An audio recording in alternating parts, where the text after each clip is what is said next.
hops home. Miss Frizzle is the strangest teacher in our school, and it's not just because she wears such weird clothes. Last week we were learning about animal homes. Everything was normal until Wanda brought her best friend, Bella the bullfrog, to school. Wonderful, said Miss Frizzle. What does a bullfrog need in her home or habitat? A safe place to sleep, said Wanda. Water, said Ralphie. Food, said Dorothy Ann. Fresh air, said Arnold as he opened the window. No, Bella, you may not eat my fruit flies. Grump. Bella. While we were making a habitat for Bella, she hopped out the window. Bella, wailed Wanda. Arnold, you let her get away. Miss Frizzle, may Arnold and I go look for Bella? A funny gleam came into Miss Frizzle's eyes. Good idea, Wanda, she said. Uh-oh, I know that look in her eyes. Let's all look for Bella, class. It's time for a field trip, said the Frizz as she marched us out the door. I knew it, groaned Arnold. Another one of Miss Frizzle's crazy field trips, but he climbed onto the old school bus with the rest of us. Of course, Miss Frizzle said as we started off, the best way to find a frog is to be a frog. Suddenly we were spinning and getting smaller. Then the old school bus hopped away like a bullfrog. We never changed into a frog at my old school. Hang on. Wow, that fly is huge.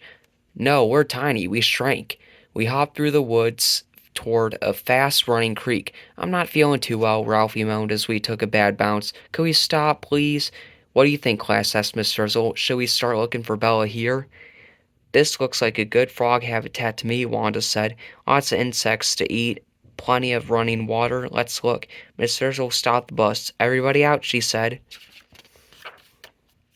Bella, where are you, Bella? We were all looking around. Bella must be here, Wanda said as she ran toward the stream. Bella, she called. Wanda didn't see Arnold, who was looking at some rocks. She tripped and kasploosh. They both landed in the cold, fast-running water. Help! Yelled Arnold as he and Wanda were swept downstream. Oh no, here comes a waterfall, cried Wanda. Just then, Miss Frizzle and the school bus calmly swam by. They scooped Wanda and Arnold into a big net. The bus dropped Wanda and Arnold gently onto dry land. Woo, said Wanda. The water in that stream is too fast even for a frog. Ralphie shook his head. If Bella laid eggs in that water, they'd be 2 miles downstream before you could say ribbit. Excellent, said Miss Frizzle. Bullfrogs need to lay their eggs in quiet water. But where? Then something flew by that caught their eye.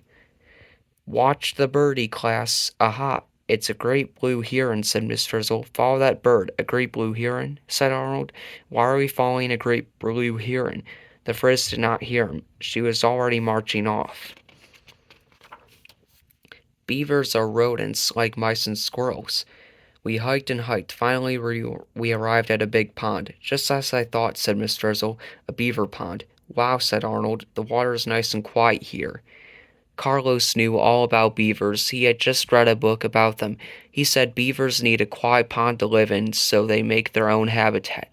They build a dam across the stream. Slowly, the place fills up like a bathtub. It turns into a pond. Plants grow. Bugs come to live in and eat the plants, and the bugs are food for other hungry animals, like... Bella, Wanda yelled. There she is. She has everything she needs in her habitat, Arnold said. Plenty of space, lots of insects to eat, quiet water to lay her eggs in, and lots of fresh air, too. And a great blue heron about to eat her, gasped Wanda. Hold on, Bella, I'll save you. Before anyone could stop her, Wanda waded into the water. Wait, Wanda! Oh no! I can't look. Wanda splashed toward the middle of the pond. She reached Bella's lily pad at the same time as the heron. Hop, plunk, Bella disappeared into the water. Help, yelled Wanda, as the heron's beak poked toward her.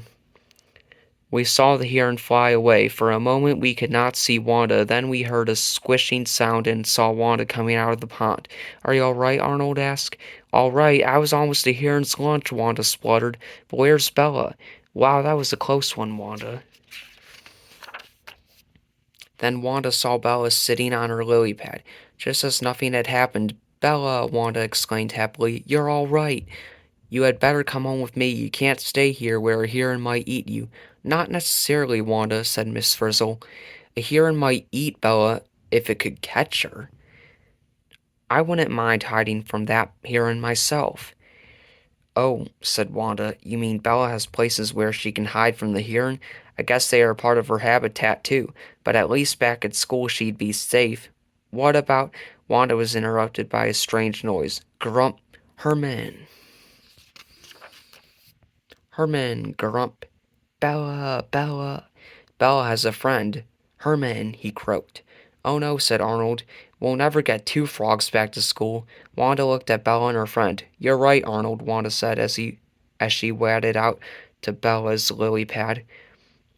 "Bella," Wanda said, "you have everything you need right here. Quiet water, hiding places, food, space, and your new friend. I'm going to leave you here in the habitat you found." "Bella!" croaked Bella. Wanda walked back to us. We all climbed onto the school bus. As we hopped away, Wanda waved. "Goodbye, Bella," she called. "Bella will be happy with all those flies to eat." "You mean she'll be very hoppy." Great trip. When we got back to school, we put away Bella's things. Arnold was glad to be back. "Ah," he said, "my desk, a roof over my head, my lunch, and my milk. It feels good to be back in my own habitat." Wanda did not look so happy. You miss Bella, don't you?" said Arnold. Wanda nodded. Then we brought out something we made for her. It was the world's biggest toy bullfrog. "Surprise!" we yelled. Tim pressed a button. "Grump!" croaked the frog. Wanda smiled. "Grump, grump. Listen." "Thank you," said Wanda, giving the frog a big hug. "I love it." "It doesn't need water, food, or fresh air," said Miss Circle. "And it won't jump out of the window," said Arnold. "It doesn't even eat fruit flies."